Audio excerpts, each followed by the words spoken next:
See what this baby's got inside it. Hey, what's up, guys? Brett from Hapticast Intro here. Bark, bark, you. Who suck you off, Bill? Oh, Josh, I hear screaming. Oh yeah! Gone. The controller's gone. Look at that. You look fucking fantastic. Welcome to Haptic HQ.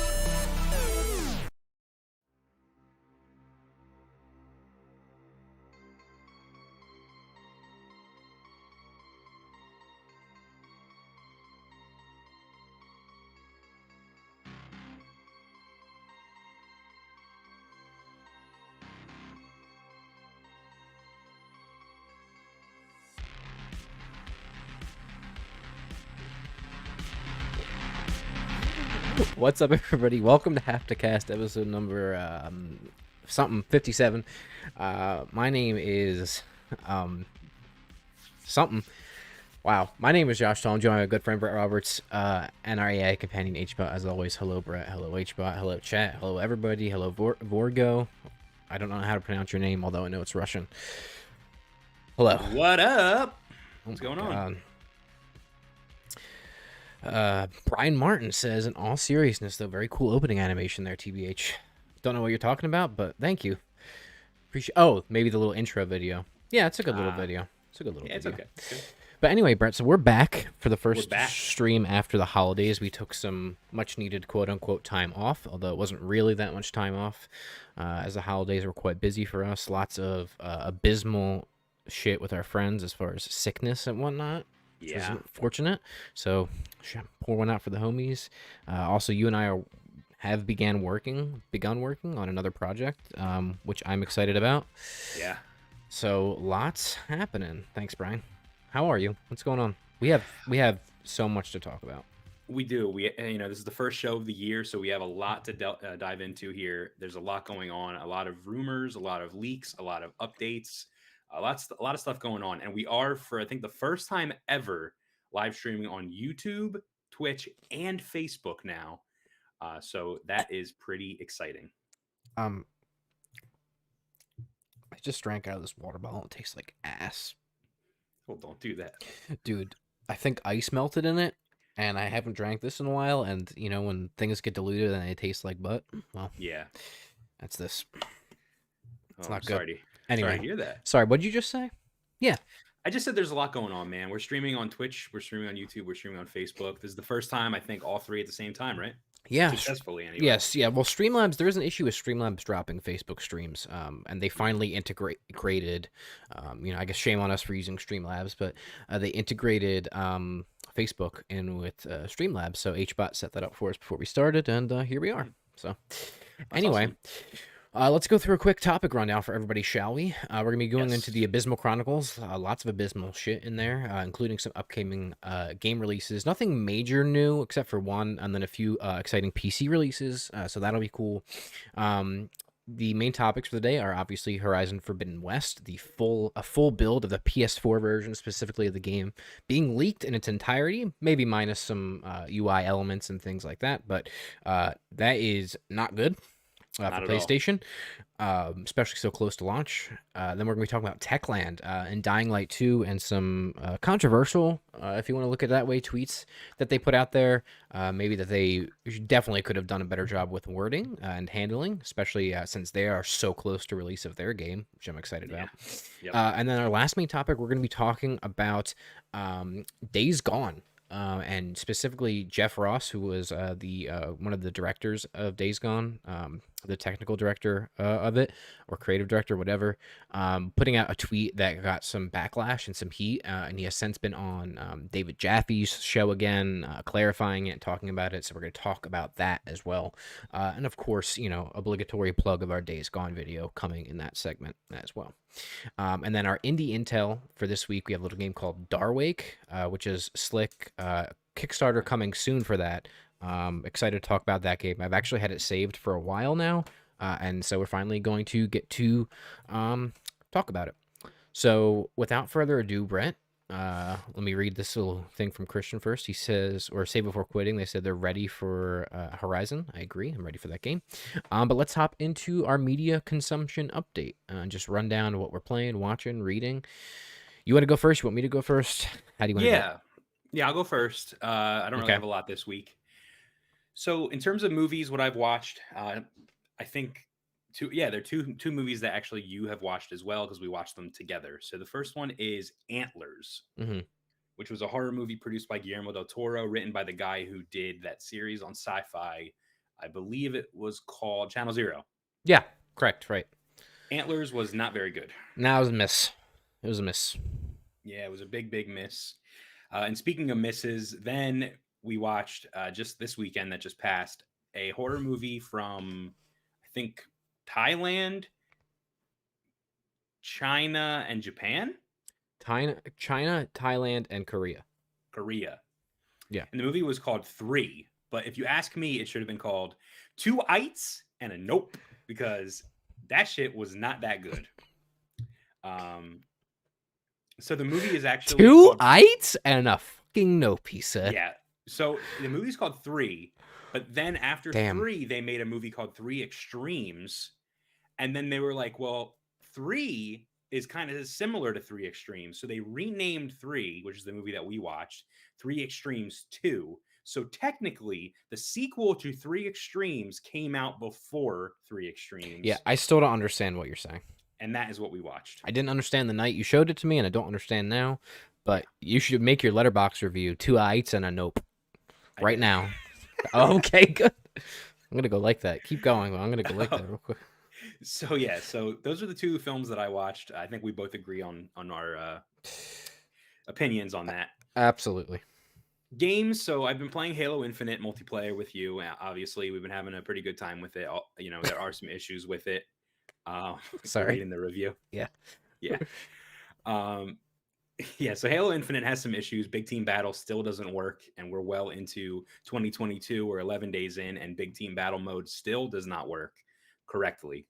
And also the battle pass and leveling still does not feel great. But I started playing the campaign. I've never played a Halo campaign all the way through, and I know I'm doing a disservice to the franchise by just starting with Infinite. But sure.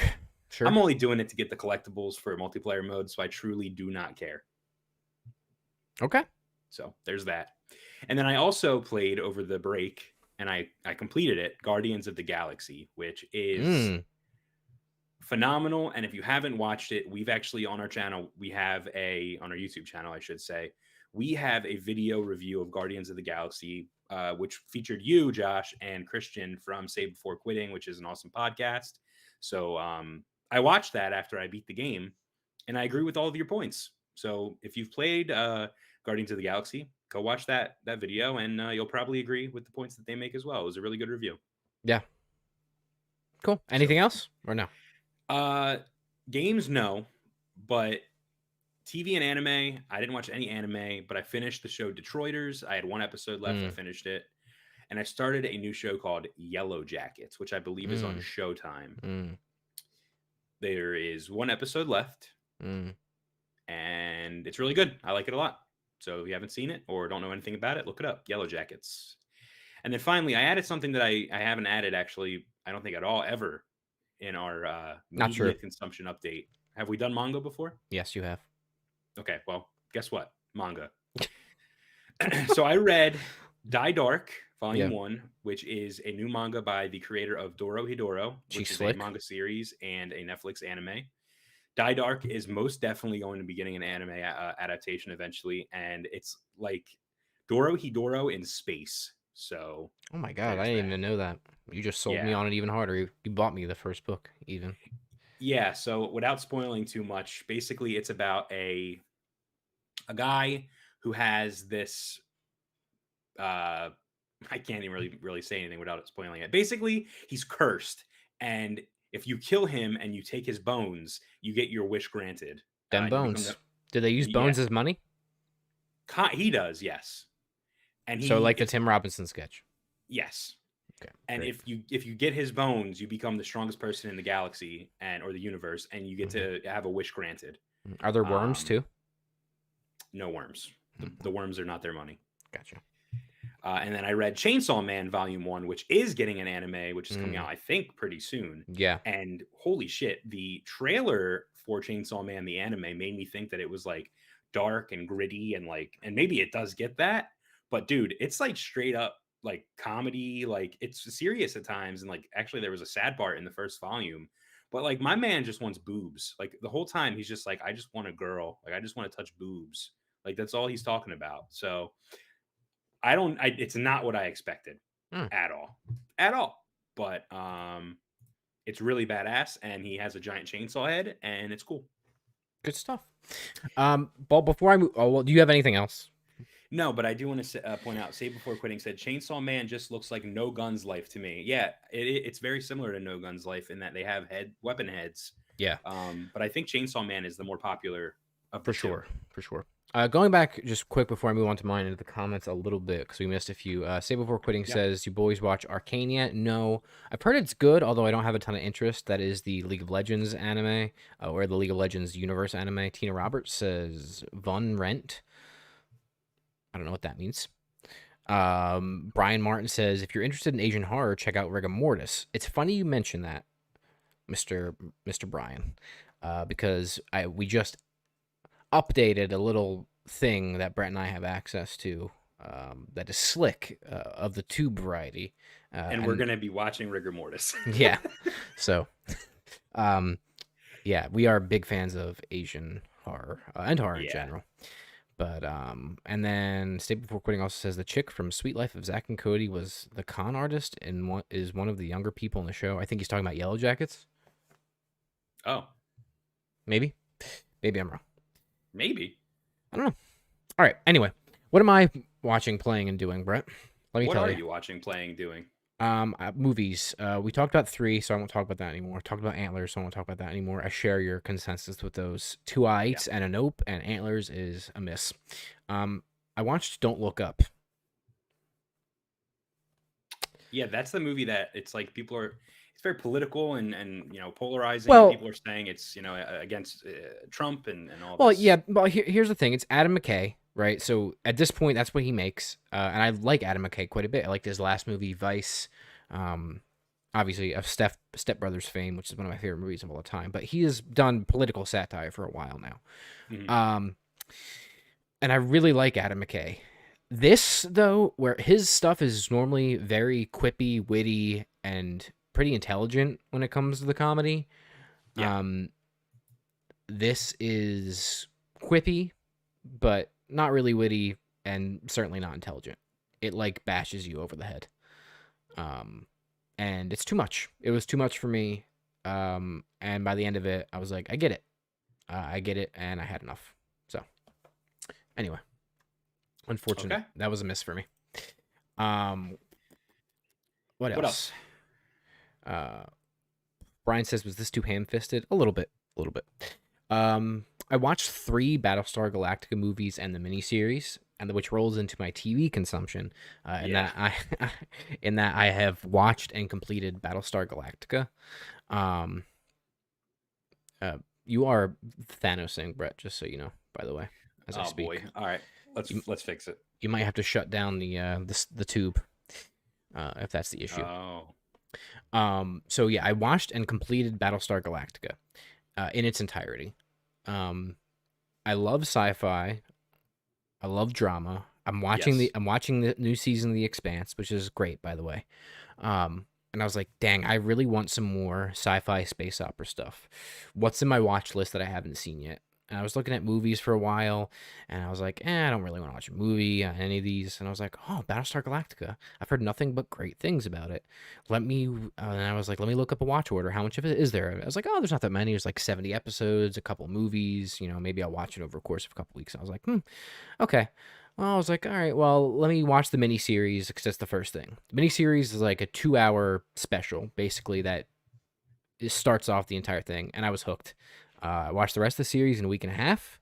I put it on a pedestal with Breaking Bad as my favorite series of all time. I cannot believe how good it is. Legitimately, I cannot believe how good it is. And the testament to that is I don't really cry when I consume media. Like things don't normally like move me to tears, like especially movies and TV. It's just I'm just not.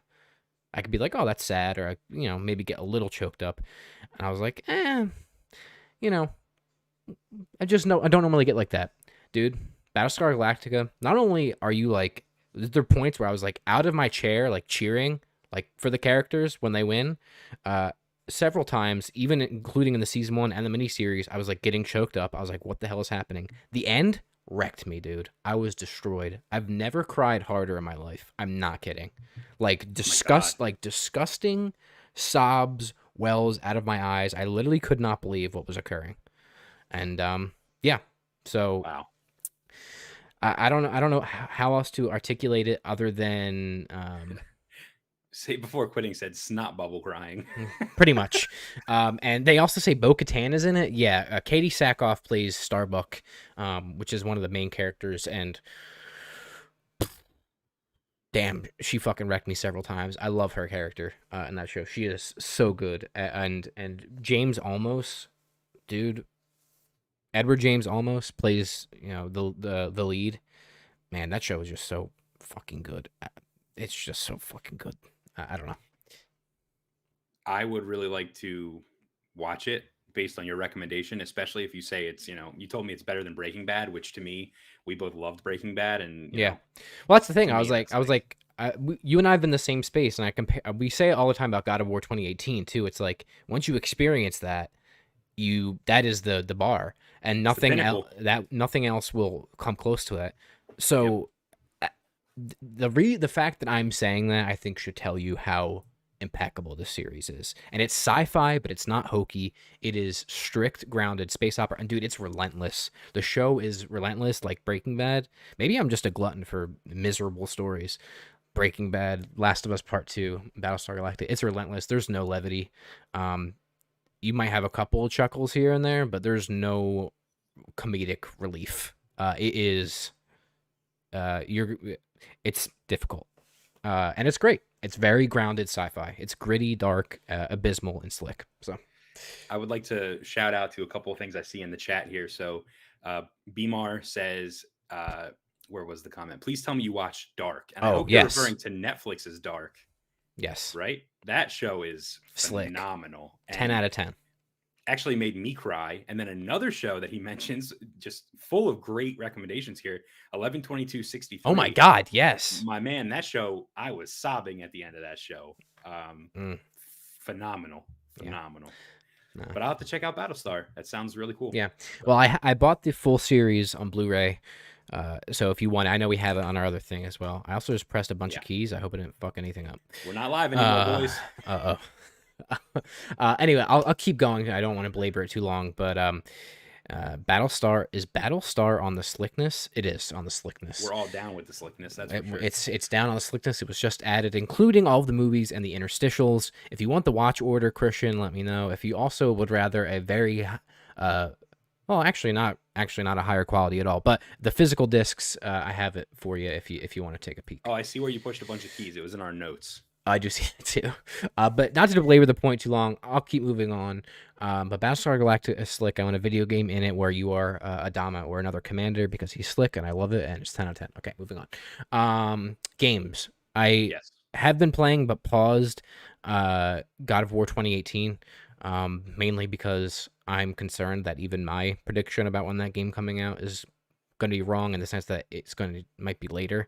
I'm very worried, not about the state of the game, but in the sense that where it is, and I was trying to play it leading up to launch, you know what I mean, a little bit here and there, like I did Horizon, and I just beat that again.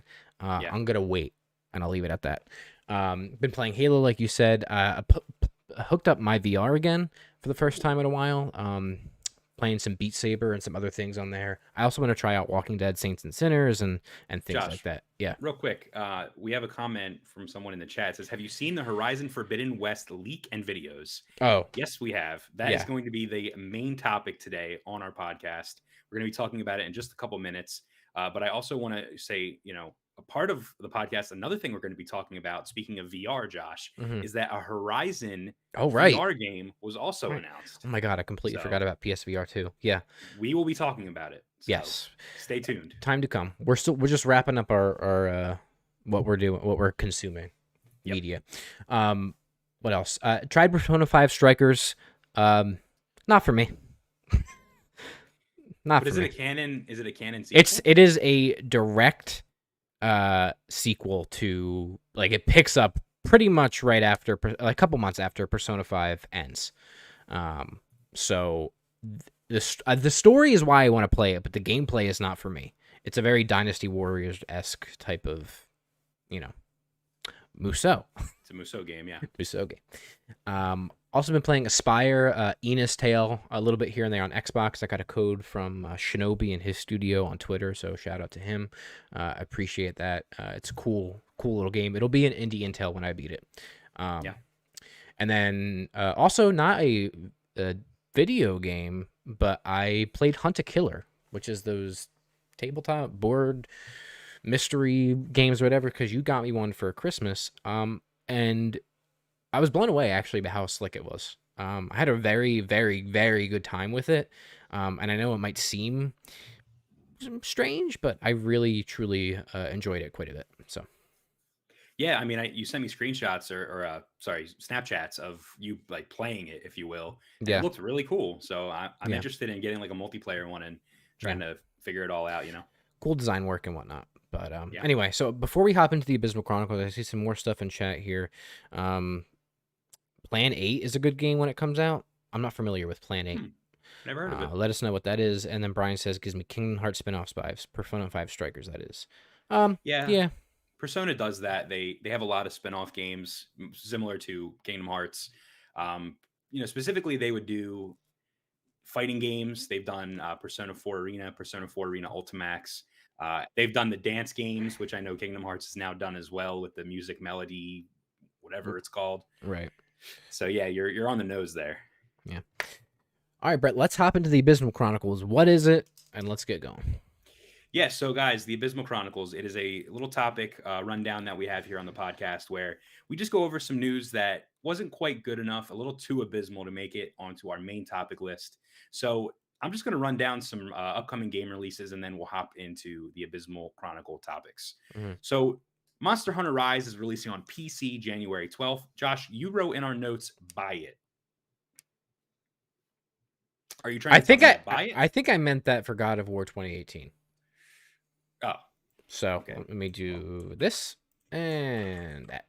Okay. And that. Yep. Okay. So the next game is God of War 2018, which is releasing for PC on January 14th. And Josh, you have a note here. It says, buy it. That's right. If you have not played this game, you don't own a PlayStation console, or perhaps want an even better experience, with also ultra-wide support, I believe. Yeah. Buy it on PC. High-end PC. Yeah. High-end PC. Anything, if you have like a 1660, even like a less than a 20, like 80 Ti, don't fucking play this game on PC. Nah. But you own those 3000 series graphics cards, play it. Yeah. So. And then another game is releasing on, it's coming January 20th. Josh, I don't understand what the marketing is for this game because there has been seemingly none. Rainbow Six Extraction. What game? Rainbow Six Extraction. What game? Rainbow Six Extraction. I know nothing about it is the problem. I have a very big thought in my head that big thoughts, folks. Big Rainbow Six thoughts. Extraction was a game that involved a pandemic and a virus. Oh, right. And I think they changed it because of the pen. coronavirus. I lost my pen. And the pandemic. And I think that really fucked the whole game. And that is my thought. I lost my pen. You know what I did find, though? What? These.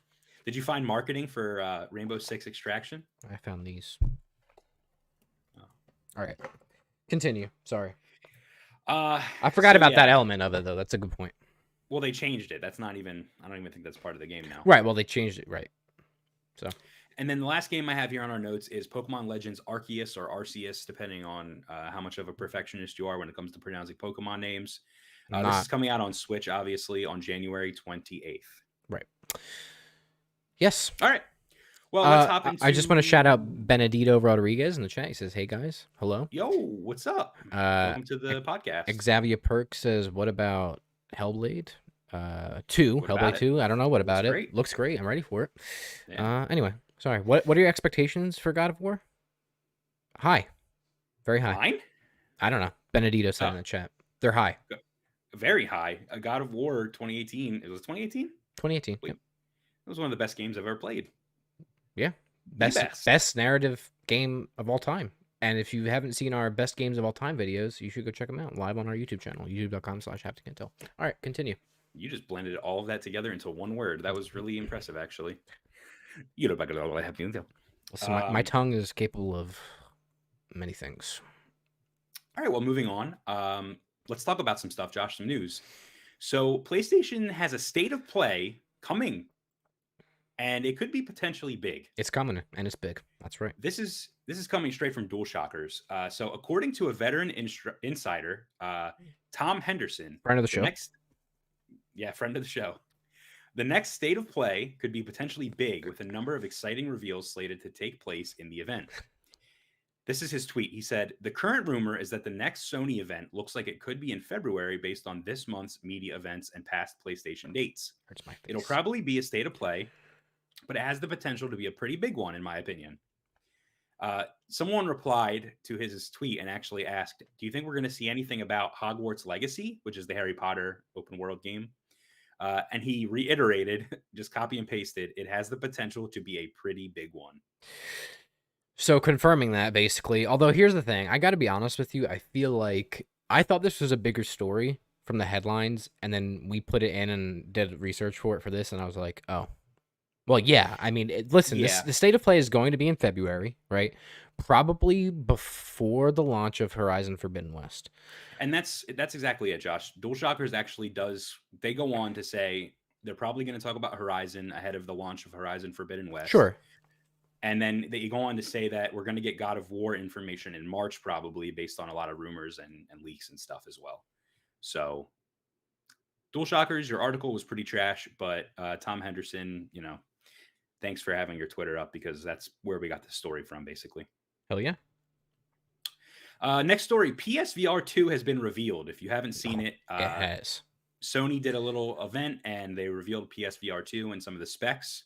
So I'm going to go through that now. It's a true next-gen experience outlining 4K HDR OLED displays with a 110-degree field of view, offering a resolution of 2000 by 2040 for each eye, which is fucking insane. Yeah. For each eye. It's close to 4K.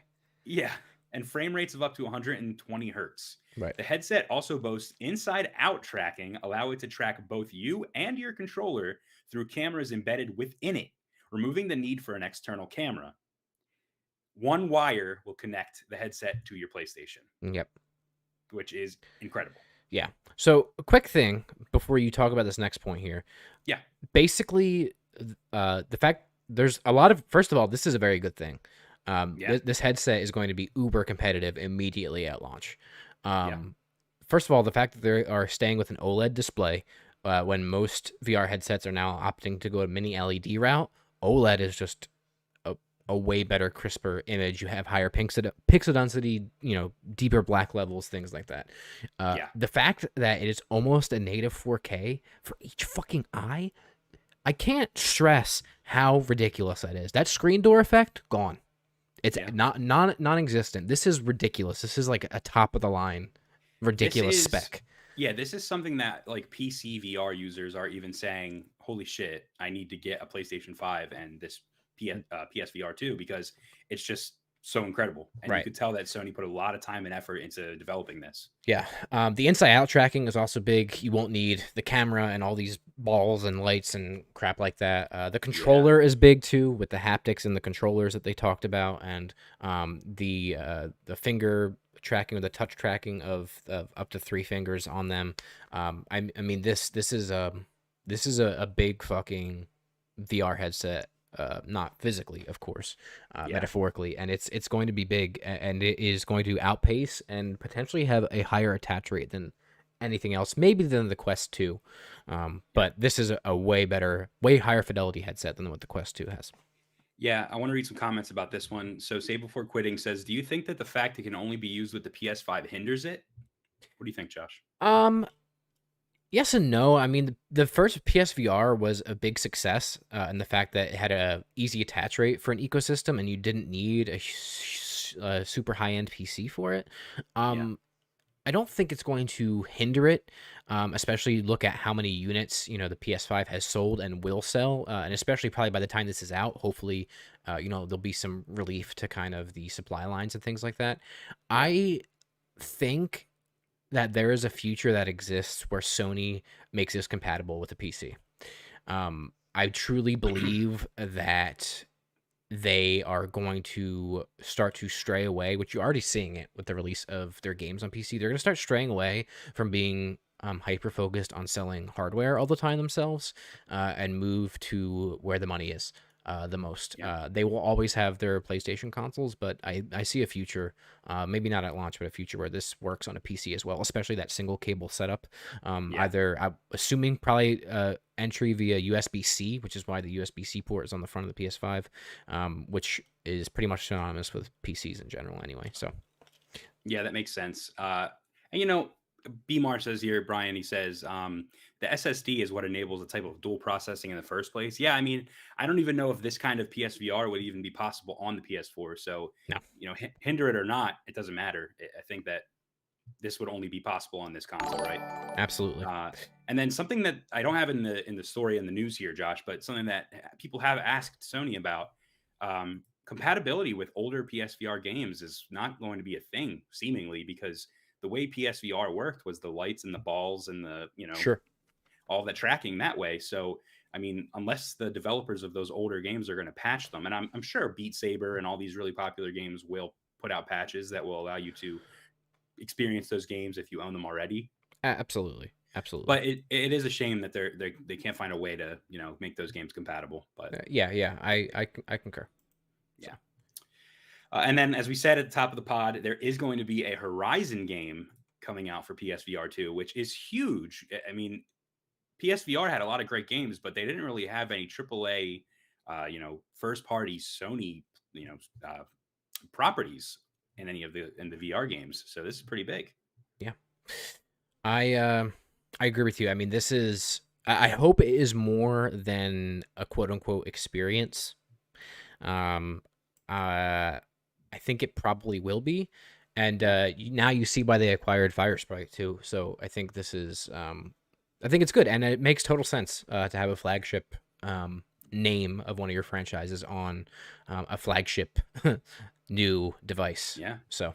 Yeah, the marketing already for this PSVR 2 is so much different than PSVR 1 and even something like the PlayStation Vita, where I feel like they are putting a lot more time into this. They aren't just announcing things. They are actually kind of giving information piece by piece with PSVR 2, which is really interesting. They haven't just had one big announcement. Have you noticed that? Yes. Yeah. So they showed the controllers off like months ago, and now they're talking about the display, and now they're starting to reveal those first party games. So that's pretty cool. Absolutely. Not to dwell too long, we will talk about Horizon Forbidden West in just a few minutes, but a couple more stories here. GoldenEye 007 Xbox achievements have leaked, pointing to a new port of the classic N64 game. This is coming from Eurogamer. So Rare's legendary GoldenEye 007 looks like it's going to return as detailed by a newly leaked set of Xbox achievements. Mm-hmm. The achievement list, which was scooped off of Microsoft servers by True Achievements, shout out to them, includes 55 new awards and 1,000 gamer score for completing the game's campaign and playing its various multiplayer modes. The achievement artwork even includes screenshots from the classic James Bond shooter. This makes complete sense to me. What do you think? Yeah, absolutely. Especially since what's their name? The people that did Hitman are developing a James Bond game. Absolutely, which is probably going to be in the vein of GoldenEye. You would think. Makes total sense to port this, remaster it, whatever you want to do. Yeah, Xbox owns Rare. Makes sense that they would port this over. It's been rumored for literally forever. Yeah, a long time. Been stuck in development hell because the license and the rights to use 007 just haven't really been possible. So yeah, quick shout out to John McNabb for subscribing, by the way. I missed that a little earlier, but I did see it, didn't miss it. Also realized we still had our Cyberpunk seen for our alerts, so I changed that. Hopefully, anyway. Cool. Continue. No worries. Moving on. So there is going to be a PlayStation 5 system update coming soon, according to rumors. This comes from Roberto Serrano, who's a business analyst and an insider for PlayStation. He claims that this new PlayStation 5 system update will feature UI and UX experience improvements and video performance improvements. It'll include VRR, 1440p, a social feed, dynamic backgrounds, and themes. Yes. So the two biggest things for this, one is themes, which why wasn't it there at launch? And two is VRR, which is variable refresh rate. So if basically if your frame rate in your game dips, changes, has incorrect frame pacing, you get tears or stutter when it doesn't match the output of your TV, which is something Xbox and PC have had for a while now. So basically it would just support that, which is something that has been wanted for a long time. So Gotcha. I mean, listen, themes on the PS5, it was very questionable to not launch with themes, much like the Nintendo Switch, which we still don't have themes on years later. never getting it on Switch. Yeah. So it's pretty cool to see this. And important to note here, Roberto Serrano said that it's coming soon, like very early 2022. And he also had his Twitter account banned. I don't know if it was. Oh my God. Yeah, I don't know if it was because he posted this or what, but after he posted this, his Twitter account was banned. Well, maybe in conjunction with that state of play. So yeah, maybe. All right, the next and last story in the Abysmal Chronicles for today, Josh, is the first screenshots of From Software's Armored Core 6 have seemingly leaked online. Yeah, let's switch over so we can take a look at it as you speak, but continue, please. Yeah, this comes from VGC, and Josh is going to pull those images up for you guys now. So the images were originally posted on Reset Era by user Red Licorice, who claimed that on Saturday they received a consumer survey from Software. The unnamed installment of Armored Core, which would be the first series entry since 2012's Armored Core 5, is said to feature a sci-fi world created by Hidetaka Miyazaki in a three-dimensional dynamic action and high degree of freedom and customization game. The game is a third-person shooter mecha action title that lets you move around an overwhelmingly scaled map that represents a unique sci-fi world with dynamic mech action. This is all from the survey. They literally call this all out. The alleged survey reads that you will also face strong enemies in fierce battles, both long and short range, using guns and blades. Yes. Pretty cool. I'm not a big fan of Armored Core. I've never played any of the games in the series, but I'm a huge From Software fan. So if they want to make a new one for modern day consoles, I will play it because I'm a huge fan of mechs. So yeah. I'll take anything from Miyazaki. Seriously. I mean, the guy's both insane and a genius. So yes. With that being said, Josh, I think it is time for us to hop into our main topics of the podcast. We're going to start the show. We're going to be talking about Horizon Forbidden West leaking. So Josh, please roll the intro.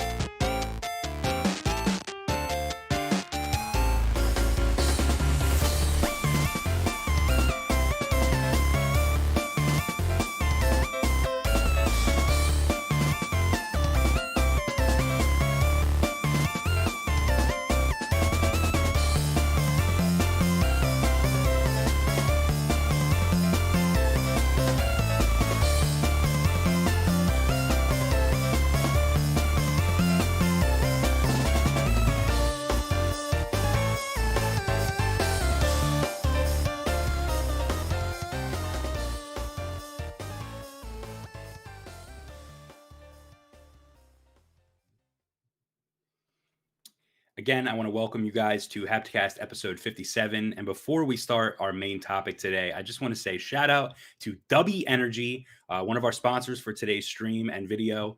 It's an energy drink company. They make powder that you can put in your water and you know, slurp it down. You can like use our G Fuel, discount but better. code. Yeah, it's like G Fuel, but even better, as Josh said. We have a discount code, actually. You could save 10% on your first order of W Energy by using code SLICK at checkout. So... Listen, first of all, can we Can we just talk about how we have the best discount code in existence? I think that might be the best discount code ever. It's the best discount code ever used. Ever. Yeah. And that's right. As Say Before Quitting said, that's fucking slick. And so is Dubby. Dubby is fucking slick. That's right. So, shout out to Dubby for accepting our sponsorship and, giving us that discount code. Yeah. I do want to say, which we are still waiting on ours, but we ordered them. They have a very, very cheap starter pack for people where you get a shaker bottle and stuff like that. And if you use our code, I think you can get it for like $15 or something like that. Maybe less than that. $15 probably with shipping. So 15 to 18. I don't know. Well, links in the description. Go fucking use code SLICK. All right. Use code SLICK. They're a small startup. I think that they actually just started, and most of their product actually is sold out right now because of the demand. Yeah. Which is awesome for them and super cool. So I think that there's pre-orders live right now. So go and check out their options. It's a W Energy, DUBBY, and let us know what you guys think. Use code SLICK. Use code SLICK for 10% off at checkout because Haptic Intel is fucking slick. That's right. All right, so let's hop into our main topic. I know this is the main reason everybody is here. Before we start, one more thing. Please subscribe if you haven't already. YouTube is our main platform. Twitch is our main platform. We are streaming on Facebook as well. So please follow, subscribe, do all that good stuff. We really appreciate it. We do this every week, every Tuesday at 6:30 Eastern time. So Eastern time. So let's get started. So Horizon Forbidden West, Josh. The full game has leaked. Can you please tell me what the hell happened? What is this? So, first of all, I have a lot of opinions on this, but let's talk about the news about it first. So, an early build of Guerrilla Games' upcoming Horizon Forbidden West has leaked into the public domain. How? Not good. Images of what was claimed to be the PS4 version of the PlayStation exclusive sequel began circulating on social media. Now, I'm putting these up behind us right now, okay? They're fucking real, okay? And now all of these notes actually come from... They're fucking real. All these notes come from VGC, right? VGC says that their sources have confirmed that the leak build is indeed legitimate, right? Now, there might be some missing art assets and UI elements, as you'll see in this image, like right above Brett's head, but it's legit. And now, following the publication of these images claiming to show the leak footage on Twitter, the media was removed hours later due to a quote-unquote report from the copyright holder, which obviously adds credence to the legitimacy of this leak. Now, always, yeah. Brett, I want your opinion on this, but for those that might not know, Horizon Forbidden West comes out on February 18th, right? So a little over a month from now. Okay. Soon. These are real screenshots, 100%. Like they are. It's clearly running an engine. It looks like it's Russian, Russian text. There's some missing elements. What I do like, though, is the HUD and the everything looks updated, which looks nice and clean, but that's not the point of why we're talking about this. What are your thoughts on this? And is this a bad thing for PlayStation? It's a bad thing, yeah, because someone has the game early and, important story beats will be leaked and people will have the game spoiled for them. And yeah, that's not good, but I don't think anyone wants their game leaked, especially like a month before it comes out. That being said, it's kind of like crazy. Like you don't hear about games leaking like this. So it's cool in that this never happens. And it leads to a story of how did this happen? Right. We saw this with Last of Us Part 2, where the whole game leaked early. And, that game is a little different than this, where they made a really difficult narrative decision that made a lot of people mad, and they kind of leaked elements from the game to spite the studio. Yeah. Whereas in this case, I don't think that this person is going to leak any key things. I don't even know if there is anything to leak. Well, there's obviously going to be something to leak, but I don't think there's anything too crazy that could even be leaked with Horizon Forbidden West. Sure. That's where my mind goes, is thinking about the Last of Us 2 leak. Narratively, it's not going to be the same. It's just not. Now, Say Before Quitting does make a good point that the leaks for The Last of Us 2 were inaccurate. They were, except for the one big thing really that Yeah, got people up in arms. There were screenshots that were leaked too that were real. Yeah. That showed certain characters dead and whatnot. So. Right. But I don't think there's really anything in this game where you could be like where it's going to be as big as that one character, right? From The Last of Us. I'm going to avoid spoilers for that. Even though you should have played at this point anyway. But I am concerned, not because I think the game is going to be bad.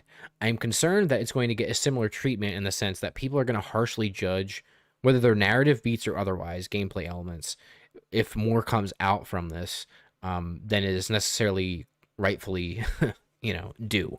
And that is a big detriment. And The Last of Us 2 still has a huge, idiotic, no doubt, but a huge contingent of people that will not play that game for the one choice. And we argued it for that game, and if there's something similar to this, you can't judge something fully on one creative choice that was made before you even have context or anything else. Yeah. So this is not good for PlayStation. No. And I would be shitting myself, honestly, if I was them. And I feel bad for the developers and the studio more so than anything else, that this happened so close to launch. And yeah, man, how did this happen? Who is breaking their NDA with this, right? Why is there no, if this is like a beta build or something in somebody's hands, or even well, it's not gold, we know that, but a beta build, why is there no watermarks on the, like, these screenshots? Like, there's no security built in to this build, and I don't get how this happens. Yeah, I don't understand, and I'm wondering if it's going to leak online. What will that do? I don't even know. Like, is the PlayStation 5 even at a point where you can like play? Like, can you jailbreak a PS5 yet? Like, I don't know if you can get cracks to work or not. I'm not sure. Yeah, so I truly don't know how this is going to go, but hopefully it stays with this one person and they got to enjoy the game a month early, and we'll call it a day. But this could be really, really bad, and I'm sure that they are working tirelessly right now to try to figure out who this person is, and they're trying to figure out if it's leaked online or how they got their hands on it. Mm-hmm. I did see something, and I know we have some comments we'll read in a second, but I did see something that somebody made the argument that it could have been, some outsourced developer or studio or something like that had a build of the game or an alpha beta build of the game or whatever that was doing work and leaked it. But I feel like that's probably not necessarily true, because I don't know if I really don't know how many first-party PlayStation studios outsource work. They normally bring in other studios from PlayStation to help them. Yeah, so and I don't know.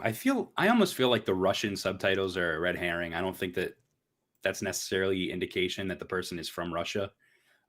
Sure. You could just turn on subtitles and put it on whatever language you want, like. Right. Oh yeah, absolutely, for sure. So. Yeah, that's crazy, and I'm sure we'll be talking about this next week as well. I'm sure this isn't the final time we've heard about this. So. Yeah. Brian says in the chat, I feel like I just lost it. I'm calling it disgruntled employee. Maybe. That might make more sense recently, given some issues at PlayStation themselves surrounding workplace culture and stuff like that. But from what I've heard, mostly everybody I've heard likes working at PlayStation. So I don't necessarily know if that's the case. Brian also said that he feels like it'd be very easy to see who downloaded it too with their internal cybersecurity access rules, probably. Yeah. Which is why I'm like so dumbfounded that there's no watermarks. When even if you're like in the public, right, and you're playing like a beta or an alpha, it puts a watermark over who's accessing the content. How do you not have? Like, how is somebody playing this full screen, clearly the game, with no security protocols? I don't. How does you are PlayStation? How is this happening again? How is it happening to you? You are fucking PlayStation. And I feel like it's the next biggest game after. Have they had a huge first party? Not a huge flagship game like this. No. So I feel like is this happening every time now? Like, yeah, what is happening? Like how is it happening? I don't get it, and it's not good. And I really hope for the developer's sake, like, dude, I don't know. I don't know what else to say about it other than this is not good. The game is coming out in just a little over a month, a month and a week, pretty much. So 5 weeks. And yeah, man, this is just, I cannot stress how abysmal this is. It's very abysmal. Well, moving on to another abysmal story. Techland, the Dying Light studio, has had to clarify how long it's going to take to beat Dying Light 2. Right. The studio first released a graphic claiming that the game would take over 500 hours to complete. Now, I'm sure when they released that, they thought it was going to make them look good because they were releasing a game that was chock full of content. It received the exact opposite, Josh. A lot of people were like, why would you make your game 500 hours long? How much of it is just pointless side quests that are like AI generated? What is the point of having a game that's 500 hours long? So Techland has had to come back, and they've had to release another graphic explaining that it only takes 20 hours to beat the main story of Dying Light 2. It's going to take 80 plus hours to beat the main game and all the side missions, and then 500 plus hours to 100% the entire game. Absolutely. So I wanted to kind of take a second to pose a question to you and our chat and our comments. And I want to know, how long is too long for a video game narrative? What is a good length for a game story? And I'm going to open it up to everyone. What do you think? I think it depends. First things first is I don't think the initial tweet is a bad thing, by the way. I've been waiting for Dying Light 2 for a long time. I'm going to spend a lot of time in that game. They were trying to make it seem like you're going to get so much content with this, and I get that. Unfortunately, just not how it played off, and I think they should have had the foresight to understand that. But they've also been in development with this game for 7 years, and I know they're like 6 years? 6 or 7 years. I think it's 7 years. And they're excited to release it. And I understand that. I totally get it. The dev has been talking a lot about it. And I get it. But you have to read the room. Okay. Yeah. Now, to answer your question, I think it depends. If it's a narrative game, honestly, 10 to 20 hours, I think, is good for a narrative-driven game. If you're just focused on narrative, I think anything more than 20 to 25 hours is pushing it, depending on what your gameplay loop is like. But if it's not in that 10 to 20 hour range, I feel like the next step is like maybe 40 to 80 hours for like maybe an open world game, like a Horizon, like a Dying Light 2. I think that's a good game, good time frame for that. But then if it's a JRPG, I want that 100 hours minimum, right? So I think it depends on the game. And I think that is what it comes down to. What my actual answer is that you need a length that services your game, because there are games that are 10 hours long that feel like an absolute slog. You know what I mean? And there are games that I put 190 hours in, and when it's over, I'm like, fuck, I want to play that more. You know what I mean? So I think it depends on what is going to service your game. Absolutely. I think you're on the money there. I think it depends on what kind of game it is, what kind of gameplay it has, what you're going to be doing in that game with that time, right? So, for example, I think a game like God of War 2018, which is around 24 hours, right? Mm-hmm. Perfect length. I think that nailed it. I wasn't bored. I wasn't, thinking this is too much. Mm-hmm. I wasn't thinking this is too little. When it was over, I was like, I'm done. That's good. I'm good with that. Now, when I play an indie game, like a side-scrolling indie game, and they want to throw a 10-hour plus experience at me, hold on, pump the brakes. I only need 8 hours. Okay? So there have been times where I've been playing a game and I'm like, this is way too long.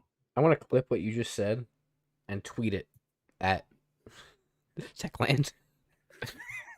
Okay, we'll do that. Hold on, pump the brakes. I only need 8 hours. I like that. Okay, we'll do that. But yeah, I think, and like you said, a JRPG, give me 100 plus. I don't care. Yeah. As long as the narrative is good and the gameplay is fun, because there's got to be a gameplay loop, right? That gets you in there, right? Sure. Right.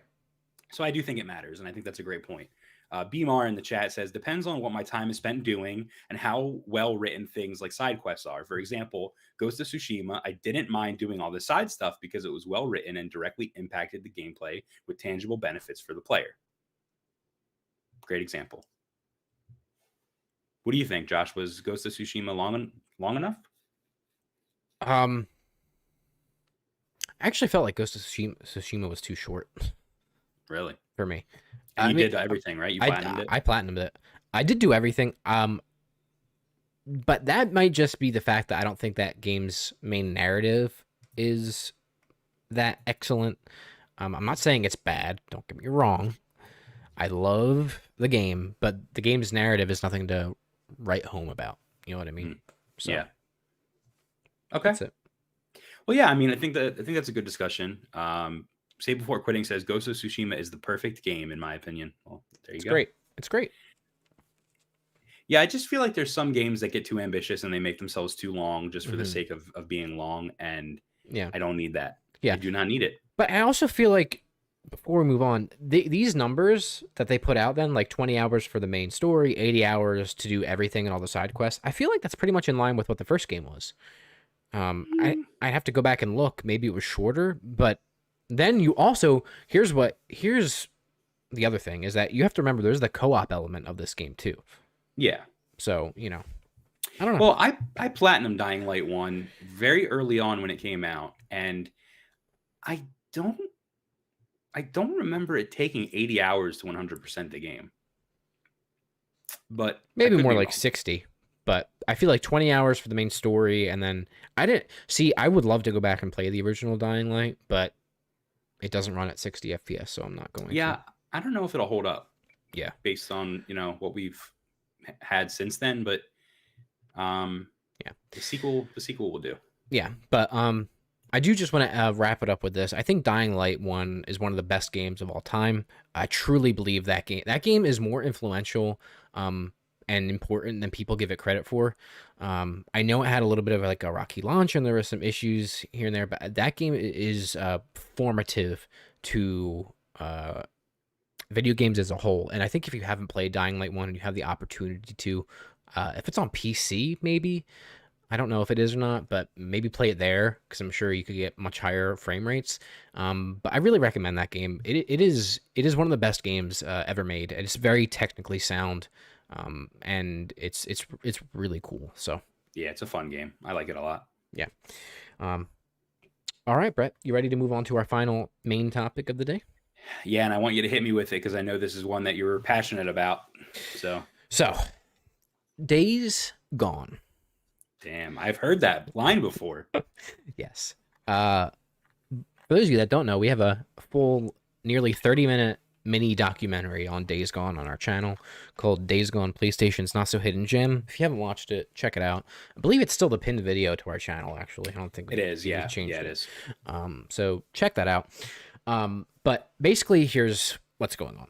Jeff Ross, who was the game's creative director, I believe. He was a director for Days Gone. I'm just going to call him the director. Tweeted this out, what's behind us, in response to Game Informer tweeting that Ghost of Tsushima sold over 8 million copies. All right. Okay. So then Jeff Ross, Days Gone's game director, who has now left PlayStation, tweeted this out. He says, quote, "At the time I left Sony, Days Gone had been out for a year and a half and a month, and it sold over 8 million copies. It's since gone on to sell more, and then 1 million plus on Steam. Local studio management always made us feel like it was a big disappointment," end quote. So I want to clarify a few things, what he says here, and then I want to turn it over to you. Okay. This 8 million number, okay, comes from not a great source initially, but he clarified more. He went on David Jaffe's show, and I listened to that entire 4-hour conversation between Jeff Ross, John Garvin, who is the game's writer, and David Jaffe talk about this. And he said it was from a website which no longer exists back in the day that pinged trophy data. So every time, there was a new person that unlocked the first trophy, basically, is where they got that data from. And then he compared it to the internal numbers that they had for their marketing team, which were never made public. And he said when he left, which has been confirmed, that they sold more than 8 million copies. Now, that was when he left. Okay, so a little over a year after the game came out. That does not include PlayStation Plus collection numbers. Yep. Anybody that bought the game after he left, the PC sales, which he says is over 1 million on Steam right now, which is accurate. So this game has sold probably at least over 10 million copies, right? And his point was the fact that everybody's celebrating Ghost of Tsushima and The Last of Us Part 2. Which, by the way, great games. Absolutely. And he clarifies that. He has nothing against them. He says Sucker Punch is one of his favorite studios in the interview he did with Jaffe. Me too. And I agree. But the larger point is the game, again, which is the same thesis that I had in my video, was never given a fair chance, ever. Now, why was that, Brett? Well, maybe it was too similar to the rest of PlayStation's portfolio. Yeah, sure. Maybe the game had a rocky launch. Yeah, sure, it did. But everything that's mainly criticized about it, right? That it's too woke, that there's too many white characters, that the story is boring, that Deacon's a terrible character. That's all. Those 2 points, they contradict themselves, by the way. I know. It's all bullshit because people that say that did not play the game. They didn't play the game, right? Because if you get past 7 or 8 hours, right, and you're still complaining about that stuff, then I don't know what the fuck your eyeballs are looking at because you're not playing the game. And that is evident, right? So between that and internal marketing and really, here's what the crux of it is, which I should have pulled up the tweet, but I didn't.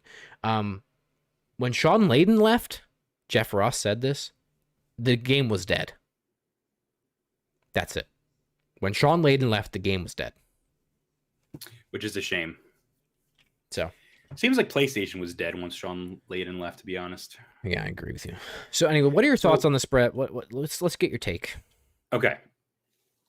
So I think Jeff Ross is the one that leaked Horizon Forbidden West.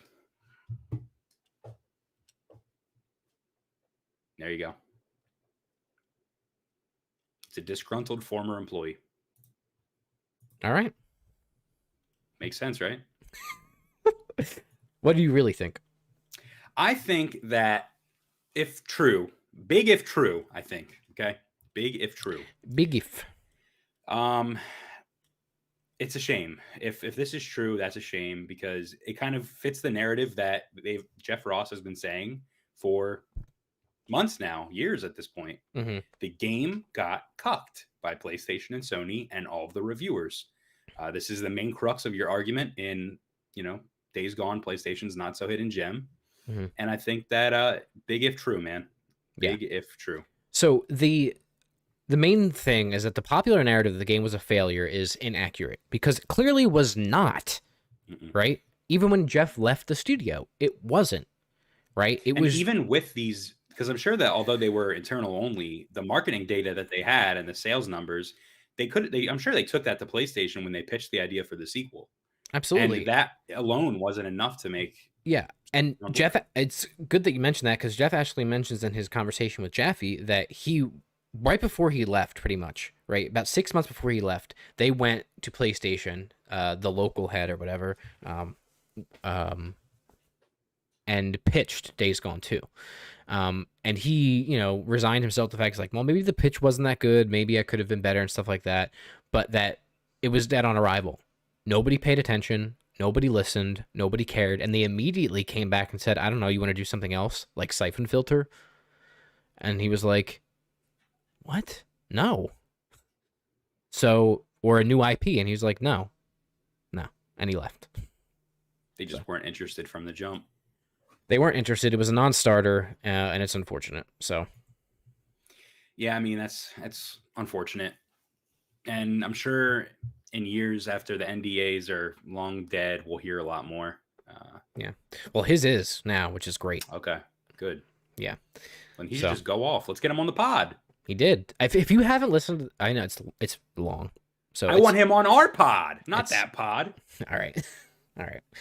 Get Jeff Ross on Hapticast. Hashtag. Let's go. So it's really unfortunate. And I said it before, I'll say it again. If you haven't played this game, please play it. If you don't like zombies, oh well, then don't play it. But I think, as Say Before Quitting says in the chat, it's a good game, and there's a lot more to the story and the characters than people give it credit for. So, rest in peace. All right. Well, with that, Josh, we are pretty much done the podcast. We have one more final topic that we do every single week. It's right. called Indie Intel. And basically what we do is we take an indie game that we think deserves some... You good? Yeah, I just scared myself with the fucking audio. We take an indie game that we think deserves some love. We want to give it attention, and a game that we think, quite frankly, looks slick. So this week, we are going to be talking about a game called Darwake, Awakening from the Nightmare. Yes. Now, Josh, this game isn't even on Kickstarter yet. We are catching Not this yet. one Not yet, early. but soon. So Darwake is a puzzle platforming game where you play as a man trapped in a comatose state, tormented by wicked nightmares, which is such a cool idea for a game. And when you pair it with like the twisted art style that this has, it's almost like an eerie children's book art style. You get Darwake, man, and it looks cool. And this game is going to be coming to PC, Switch, PlayStation, Xbox, Android, and iOS. So it literally will be released on every single platform except, I guess, Mac OS. So Yeah. Great. So yeah, this game looks slick. I've had it saved for a while on Twitter, like I mentioned at the top of the show. And we're coming back around to it now because they are about to launch a Kickstarter game. Now, this was posted on January 1st, I believe, with just this key art. It says Happy New Year, coming soon to Kickstarter. And first of all, this Kickstarter image is slick. It's 2022 with some sort of creature. This is no good up here. Oh, you guys can't see it. Wait. Can you show all the This. key arts on their Twitter? This is no fun. Whatever's going on up here, it ain't good. All right, I don't like it. But also, then it has candles coming out of it, like it's celebrating, and it has like this little snake tail thing over here. Oh, and then there's this, whatever this is, modes.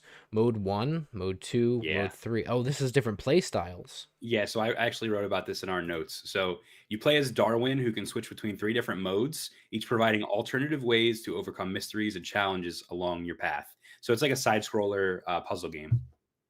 Yes. Reminds me of like a 2D version of Little Nightmares. Yeah, that's The a final topic that we... fuck. That's a good point. Yeah. That you made. So Yeah, I mean, if you could just scroll through some of the art that they've shown off, I think that Yeah. would be a good idea, especially the Christmas one, which is very not good at all.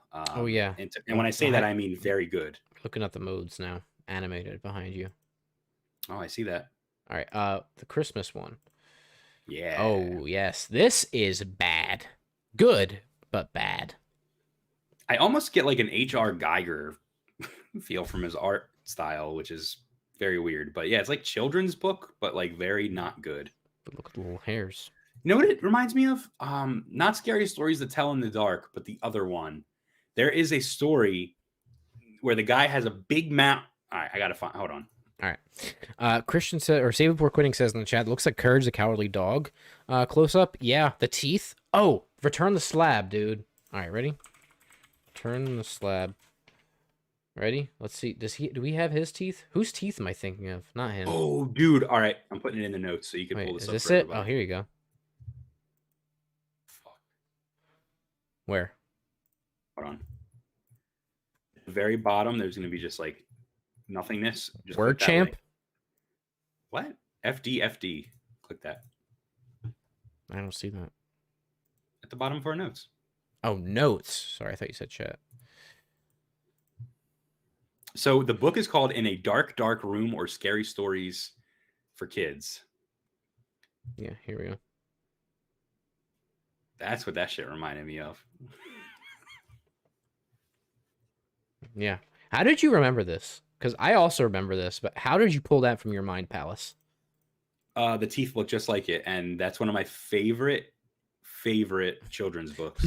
Oh, Christian says Fred from Courage the Cowardly So Dog. Josh, so In a Dark, Dark Room is the same story compilation where the girl has the ribbon around her neck and she takes the ribbon off and her head falls off. You remember that? Mm-hmm. Yes.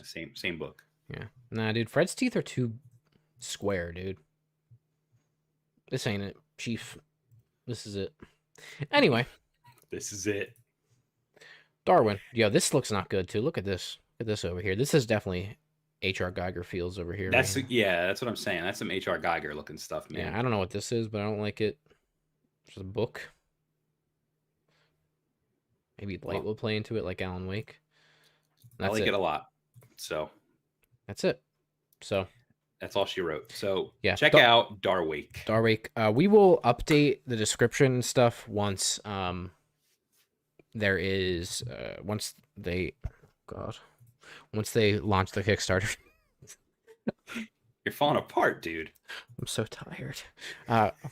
Once the Kickstarter goes live. So Darwake, you can follow him on Twitter though right now. So do that. Yeah. We'll link that in the description soon. And that is it. That is it for Hapticast episode 57. That's right. Brett, Welcome. as we wrap up now, I want to thank everybody from tuning in. We had lots of new viewers and stuff this time as well. Maybe they have come and gone, but they were here, which is what matters. That sounded way deeper than I needed it to. And we hit 550 subscribers on YouTube, which is phenomenal. So thank you all Did we? for your support. We did. Wow. So thank you all. And remember, we do have a coupon code for Dubby Energy. Use coupon code SLICK to get 10% off your order. As Christian said in the chat, use code SLICK. That's right. Listen, I want you all to know right now, right? Dubby doesn't really, they know, but they don't really know who we are yet. Okay, No, we're gonna cut the best fucking promo you've ever seen because, dude, our code is SLICK. Yeah, they're not going to know what hit them, dude. They're going to get a bunch of sales from us. They're not even going to know. So check them out. And Josh, I want to thank you. You know, I know we're both very tired today. The week just started. It's Tuesday. I'm very, very exhausted right now. I know you are as well. And you know, run all of this equipment and stuff in HQ. So I appreciate it. And I just stuck this into my eye. Okay. It hurt very badly. You're welcome. I'm not going to put those on now. And thank you. Make sure you subscribe. Make sure you go to Dubby. Links in the description. Use code SLICK. Make sure you buy our merch. Make sure you like. You jump in the comments. You share it with your friends. You remember our merch selling strategy. That's right. That might, out of context, for those that don't know, that might look nefarious. Well, that made it look worse. All right. Anything else you want to say, Brett, or are you good? I'm good. Thank you guys for watching. See you next week. All right. Later, folks. Bye-bye. Oh, my God. My eye hurts. So I'm really disappointed, Josh. You're disappointed? Yeah, I'm really disappointed that they did not let us use the code that we wanted to use initially. What's that? You know. Do I? Yeah. Because, dude. Oh, shit. Code is... What's our code, dude? Our code is SLICK, but the one that I wanted to initially use. And what's the one you wanted to initially use? Brett has a big...